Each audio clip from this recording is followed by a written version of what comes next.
Wesh les gars, bienvenue aujourd'hui pour un nouveau live. Donc voilà, ça va être un live nocturne, live très rapide parce que on va parler de l'adaptation du roman de Ace en manga fait par Boichi. Donc voilà, je les ai reçus il y a pas longtemps, me les a offerts pour mon anniv. J'avais déjà lu une partie du roman de Ace, donc voilà, il me manquait plus que ça et j'en ai pris connaissance. Et du coup, on a énormément d'informations. Donc voilà, je vais vous répertorier toutes les informations les plus importantes et aussi toutes les informations qui vont un petit peu être supplémentaires par rapport à ce qui a été donné dans le manga. On a quand même des informations qu'on n'était pas du tout au courant dans le manga. Donc voilà, j'espère que vous êtes bien installés, que vous êtes contents les gars. N'oubliez pas pour la team YouTube, n'hésitez pas à soutenir, envoyer de la force parce que ça nous aide énormément, que ce soit pour le référencement, l'algorithme, etc., etc. Vous avez aussi les souscriptions, que ce soit les souscriptions Twitch ou YouTube. Voilà, il y a pas mal de trucs. Merci à tous ceux qui le font, ça fait grave plaisir les gars. Merci pour la force. Et sinon, à part ça, on va partir aujourd'hui pour tout simplement à l'analyse un petit peu du coup du roman de Ace. Et juste avant, comme d'habitude, le petit calendrier Netflix. Donc let's go, on commence directement. Aujourd'hui, je sais même pas ce qu'on doit faire. Aujourd'hui, on est donc le 12. Donc le 12 aujourd'hui, c'est Rebel Moon. Donc je sais pas à quoi m'attendre. Déjà, la dernière fois, j'étais très déçu de ce qu'ils avaient offert. C'était un pins, les gars. Donc voilà, avec marqué Rebel Moon ici. Trop stylé. Et là, on a quoi? Je vois pas, c'est encore un pins. Si c'est un pins, je vais péter les plombs, gros. On dirait un mini-livre. Ça a l'air pas mal, donc voilà, on dirait les trucs des parfums. Je sais pas si vous voyez c'est quoi. Ah, attends, ça je crois que c'est pas mal. J'ai pas la rêve, pourtant j'ai regardé le premier, mais ça a l'air d'être des écussons, des grandes familles, ou peut-être des rebelles, justement, peut-être l'écusson des rebelles. Donc voilà, ici on a... Attends, je crois que ça se met comme ça. Je pourrais pas vous dire c'est quoi. En tout cas, là, c'est un loup. Donc voilà, on a deux écussons. Ouais, en tout cas, pour des objets de collection, moi, je trouve ça vraiment bien. Pas mal. Surtout que le premier Rebel Moon, il était pas ouf. C'était un pins. Ou peut-être que... Vas-y, j'irai regarder vraiment en détail. Peut-être que je me suis trompé. Mais non, mais c'est un pins. Hein. Et là, on a deux petits écussons qui sont vraiment pas mal. Donc voilà, en tout cas, pour le calendrier, comme ça, aujourd'hui.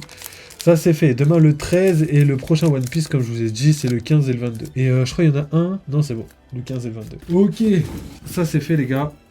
Donc voilà, aujourd'hui on va analyser du coup l'adaptation évidemment du roman de Ace en manga par Boichi. Donc Boichi c'est quelqu'un qui travaille au Jump. Donc voilà, ici on aura pas mal d'informations et dans chaque livre en plus vous avez un petit peu des rééditions de certains moments de l'arc. Genre ici on a l'arc Is Blue avec le combat de Zoro et Mihawk et dans celui-là on a le combat de Nami contre Khalifa dans l'arc Water 7 et Ness Lobby. Donc voilà, et à l'intérieur évidemment la plus grosse partie de deux livres sont tout simplement l'adaptation du roman de Ace. Donc voilà. Et ce qui est intéressant, c'est qu'en fait, je sais pas si les gens le savaient, mais bon, la plupart des gens le savaient, en tout cas si vous l'avez, c'est que voilà, c'est une couverture double qui a été assemblée exprès pour qu'elle soit cohérente et proposée de cette manière. Ça, on a vraiment une espèce de double page, comme je pourrais dire par exemple. Et du coup, c'est assez magnifique, c'est assez bien pensé. J'adore vraiment ce qu'ils ont fait du manga. Et je trouve ça ultra pertinent. Donc voilà. Au niveau de l'histoire, on a tout simplement l'aventure de Ace.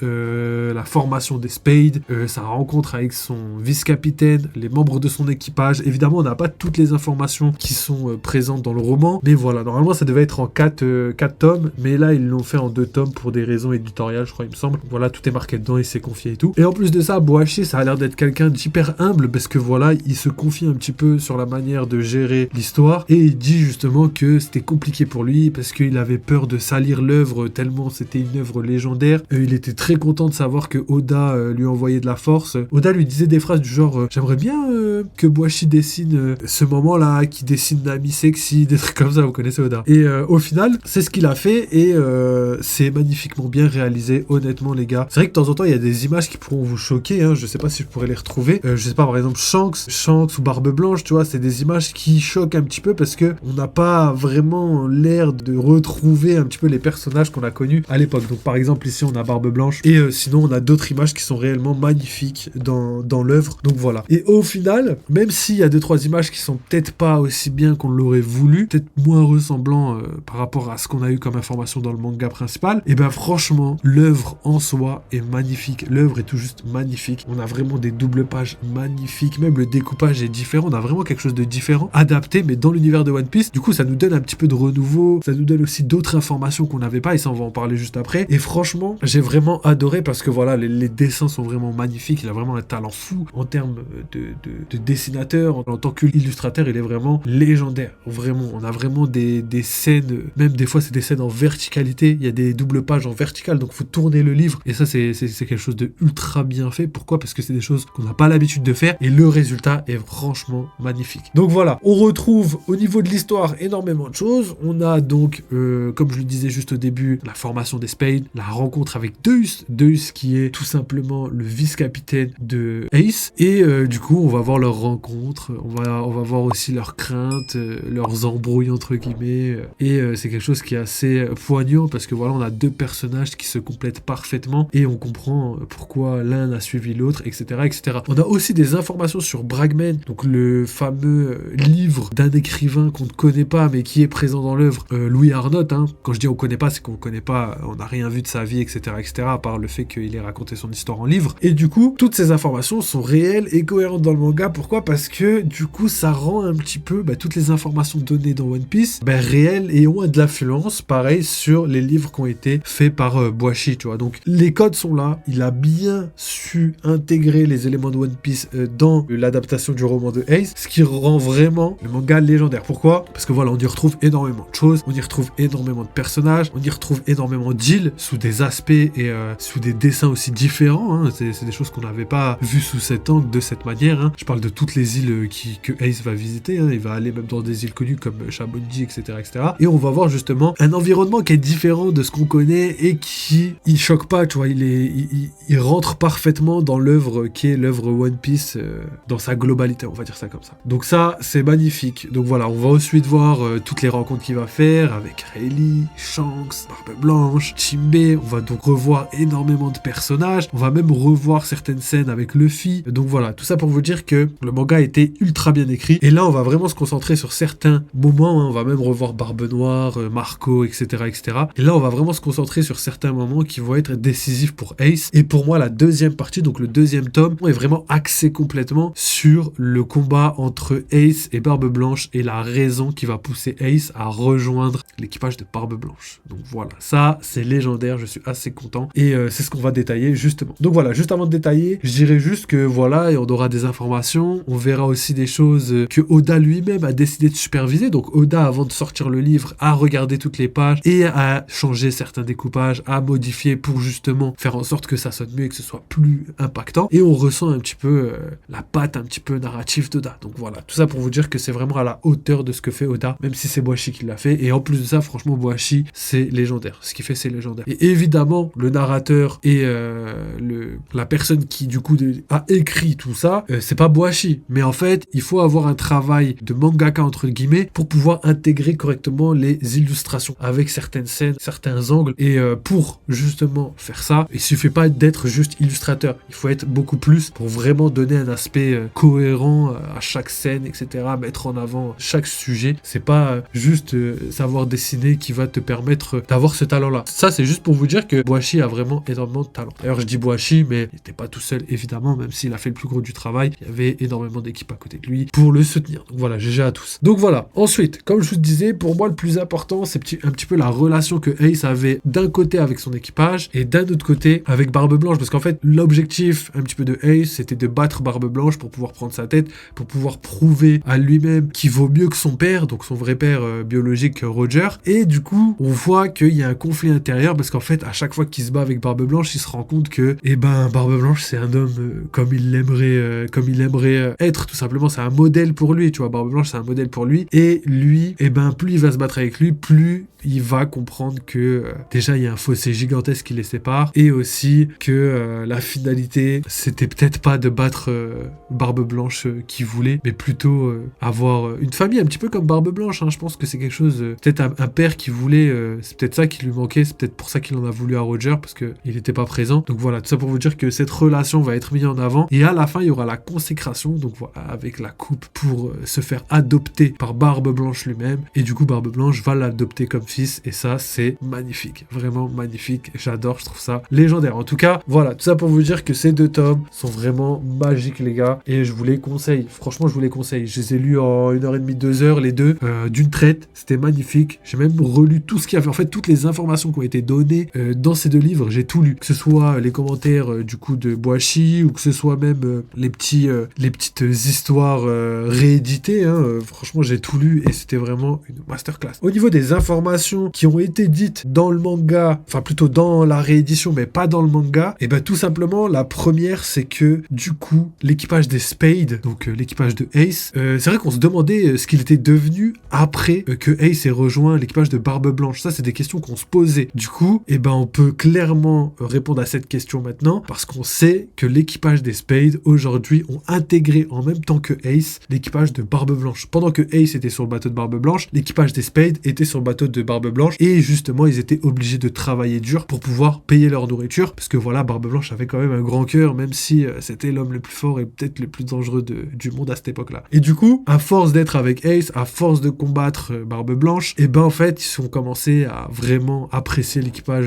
tout simplement parce que nous-mêmes en tant que lecteurs on comprend que Barbe Blanche c'était un grand homme et eux-mêmes s'en sont rendus compte à la longue. Donc ça c'est vraiment magnifique et bien décrit au niveau du manga et c'est des informations qu'on n'avait pas forcément dans le manga de Eiichiro Oda. Ensuite ça c'est la première information. La deuxième information ça va être sur le power scaling. Donc il y a beaucoup de personnes qui se demandaient à quel point Ace était fort, est-ce qu'il était vraiment fort, est-ce qu'au final il était un petit peu faible. Beaucoup de personnes pensaient même, j'ai déjà entendu des gens dire que Ace avait même pas le niveau de Boa Hancock et que Boa Hancock était plus fort que Ace. Boa Hancock est très forte, hein, je rabaisse pas pour Boa Hancock, mais c'est juste que Ace avait un niveau monstrueux. Pourquoi? Tout simplement parce que on l'a appris dans le roman de Ace, il avait énormément de maîtrise. Donc déjà au niveau du haki des rois, Ace maîtrisait le haki des rois. Il maîtrisait pas le revêtement, mais au niveau du haki des rois, il le maîtrisait. Il pouvait endormir les gens et faire en sorte que les animaux ne l'attaquent pas. Et ça, il le maîtrisait depuis très très longtemps. C'est pas quelque chose qu'il a appris sur le bateau de Barbe Blanche. On aurait pu croire que quelqu'un lui enseignait. Non.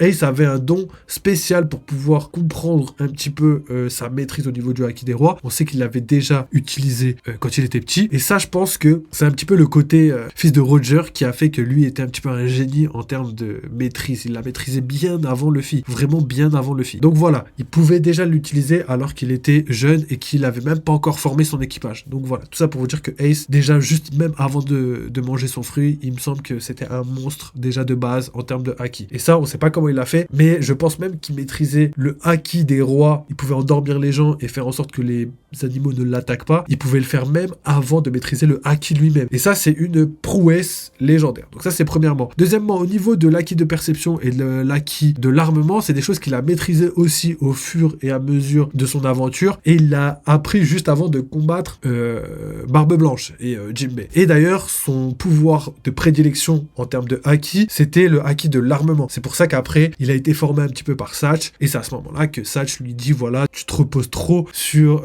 les choses que tu maîtrises. Et ça, c'est vraiment les défauts des personnes qui sont autodidactes. Il faut absolument que tu te concentres sur tes points faibles pour pouvoir vraiment être plus fort et surprendre l'ennemi. Et c'est deux choses qu'il va utiliser contre Barbe Blanche et on va voir qu'il va pouvoir vraiment, réellement combattre, je dirais pas d'égal à égal, mais donner un vrai combat à Barbe Blanche. Obliger Barbe Blanche à combattre entre guillemets sérieusement. Même si vraiment, on sait pas s'il était vraiment sérieux étant donné que voilà, la légende, vous connaissez. Donc voilà, ça fait partie des infos qu'on n'avait pas. Donc Ace maîtrisait bien tous les haki. Il était pas du level de Jinbei. Ça c'est faux parce qu'en fait, tout au long de son aventure sur le bateau de Barbe Blanche, il s'est entraîné durement, extrêmement durement pour pouvoir égaler entre guillemets Barbe Blanche. Même s'il n'y est pas arrivé, il a quand même réussi à augmenter son niveau de manière légendaire et Jinbei va le dire lui-même. Ace a complètement changé depuis notre dernier affrontement où ils étaient égaux. Donc voilà, tout ça pour vous dire que avant l'intégration parmi l'équipage de Barbe Blanche, Ace a le niveau de Jinbei, ils sont égaux. Ils ont pas réussi à se battre l'un l'autre, ils se sont battus pendant 3 jours je crois. Et après,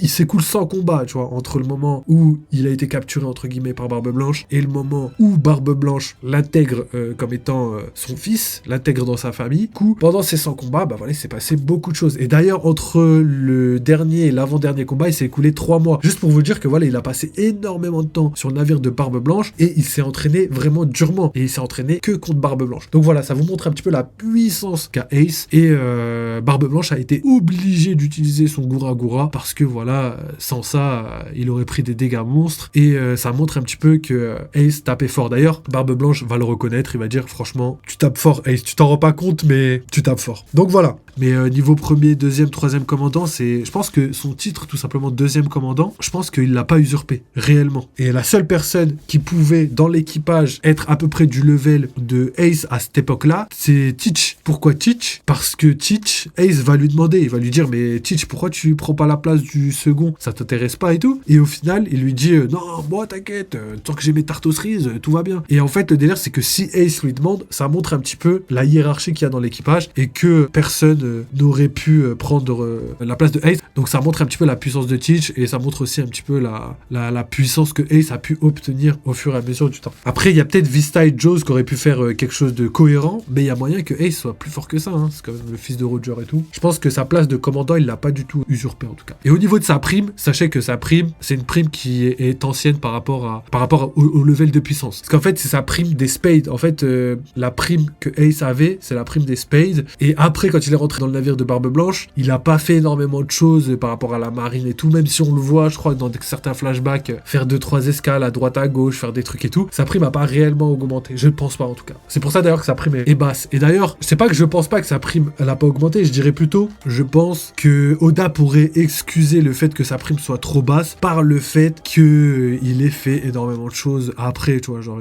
il est parti à droite, à gauche, il est parti sur le navire de Barbe Blanche, il avait énormément de choses à faire, donc il s'attaquait pas forcément à la marine et c'était pas une menace pour la marine, tu vois. C'est plus la prime des spades. Moi, je le vois comme ça en tout cas, et je pense que Oda pourrait justifier ça comme ça. C'est pour ça que les gens vont peut-être se focaliser sur la prime de Ace et se dire ouais, mais Ace peut pas être puissant parce qu'il fait 500 millions. Non, c'est pas tout à fait comme ça que ça marche. Et d'ailleurs, sachez que ça marche tout le temps comme ça. La prime que tu as, c'est rare que ce soit la prime du level actuel. À chaque fois que tu as une prime, c'est longtemps après qu'on a les primes. Tu vois, pas pour les Mugiwara, mais les primes représentent pas le niveau actuel, ils représentent le niveau passé, le niveau validé passé, tu vois. Donc, c'est juste pour vous dire ça. Par exemple, Luffy à Enies Lobby, il vaut 300 millions, c'est son level, mais après, tu vois, il reste à 300 millions à Thriller Bark, à Shabonji, même pendant la Grande Guerre. Et c'est que après la Grande Guerre qu'il prend 100 millions de plus, tu vois. Donc tout ça pour vous dire que, voilà, le level, c'est toujours le level passé, c'est pas le level actuel. Plus le voir comme ça. Ok, pour les dessins, c'est Boichi, pour l'adaptation, c'est Ryo Ishiyama, pour l'œuvre originale, c'est forcément Eiichiro Oda, et du coup, c'est inspiré du roman One Piece Novel A par Shu Hinata et Tatsuya Hamazaki. Donc voilà, vous avez tout, et du coup, faut bien retenir épisode A, 1 et 2, il y a 2 tomes, et c'est légendaire. C'est vraiment légendaire. Je pense avoir fait le tour